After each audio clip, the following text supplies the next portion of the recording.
Assalamualaikum warahmatullahi wabarakatuh. Kali ini kita akan membawakan sebuah cerita yang sangat menarik, terinspirasi dari sebuah kisah nyata.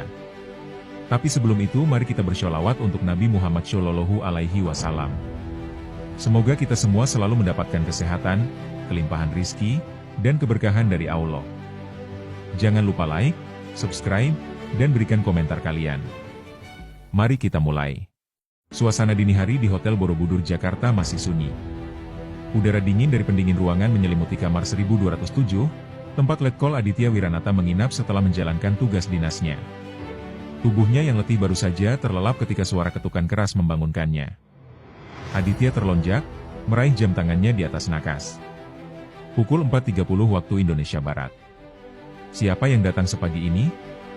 Suara ketukan berubah menjadi gedoran kasar, seolah-olah pintu hendak didobrak.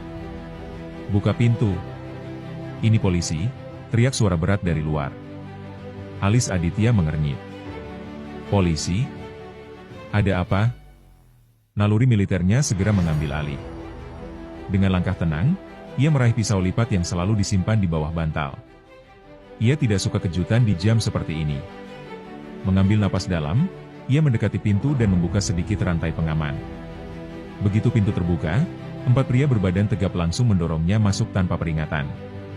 Mereka mengenakan jaket hitam bertuliskan Sat Narkoba Polres Metro Jakarta Pusat. Tatapan mereka penuh kecurigaan. Duduk, salah satu dari mereka mendorong bahunya keras ke kursi. Tubuh Aditya nyaris kehilangan keseimbangan, tapi ia bertahan. Ia menatap keempat pria itu dengan sorot mata tajam.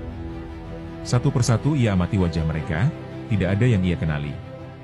Apa maksudnya ini? Suara Aditya dalam dan tenang. Tersangka kasus narkoba. Kami mendapat laporan bahwa Anda membawa barang haram, ujar pria berkumis yang tampaknya adalah pemimpin kelompok ini. Aditya tertawa sinis. Saya Letnan Kolonel Aditya Wiranata, TNI AD. Anda yakin tidak salah orang? Tak ada jawaban, hanya sorot mata dingin yang menatapnya. Seseorang dari mereka mulai menggeledah kamar, membuka laci, membongkar tas, bahkan merobek kopernya seolah mereka yakin akan menemukan sesuatu. Aditya mengepalkan tangan. Tunjukkan surat perintah. Pria berkumis itu merogoh sakunya dan melemparkan secari kertas ke meja. Surat itu bertuliskan perintah penggeledahan atas nama seseorang yang jelas bukan dirinya.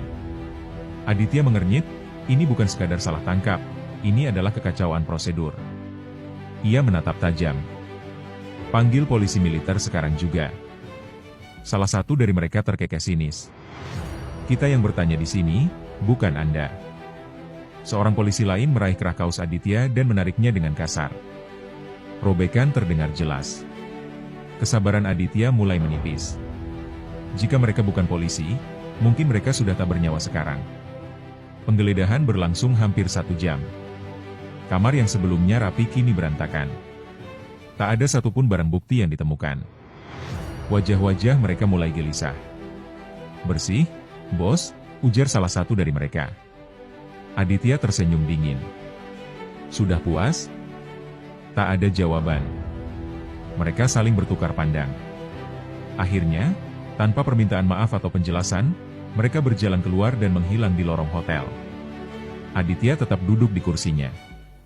Nafasnya panjang dan berat. Dadanya naik turun, bukan karena kelelahan, tetapi karena amarah yang mulai merambat ke setiap sarafnya. Ini belum selesai. Aditya masih duduk di kursi dengan napas berat, matanya menatap lurus ke depan. Kamar hotel yang sebelumnya rapi kini porak-poranda, laci terbuka, koper tergeletak dengan isinya berserakan di lantai, dan kaos yang ia kenakan robek di bagian kerah. Namun, bukan kekacauan itu yang memenuhi pikirannya. Mereka mempermalukanku. Tangannya mengepal, jemarinya bergetar menahan emosi yang semakin membakar. Ia bukan orang biasa. Ia bukan seseorang yang bisa diperlakukan semena-mena. Dan yang lebih parah, mereka bahkan tak meminta maaf. Aditya menarik napas dalam, mencoba meredam amarah yang berdesakan di dadanya. Ia meraih ponselnya, membuka kontak, dan menekan nomor yang sudah tertanam di benaknya. Hanya butuh 2 dering sebelum suara tegas di ujung telepon menyahut. Letkol Aditya? Saya butuh akses langsung ke Pangdam Jaya. Ini masalah serius, jawabnya singkat, suaranya dingin. Tak butuh waktu lama, Jaringan komunikasi internal TNI bergerak. Kolonel Wiranto, atasannya di Satuan Intelijen, langsung merespons begitu mendengar insiden yang menimpa anak buahnya. "Kau yakin ini bukan operasi terselubung yang menyasar kita?" tanya Wiranto dengan nada curiga. "Tidak. Ini bukan penyelidikan intelijen. Ini hanya ketololan polisi yang bertindak tanpa otak," balas Aditya dengan nada tajam. Beberapa jam kemudian, di sebuah ruang rapat di Kodam Jaya, suasana tegang memenuhi udara. Kombes Rahmat Widodo, Kapolres Metro Jakarta Pusat, duduk di ujung meja panjang, berhadapan langsung dengan perwira-perwira tinggi TNI di sampingnya. Seorang perwira menengah dari Sat Narkoba Polres Metro Jakarta Pusat menundukkan kepala, tampak gelisah. Kolonel Wiranto membuka pembicaraan dengan nada tajam. "Apa penjelasan kalian?" Rahmat Widodo menarik napas panjang sebelum menjawab.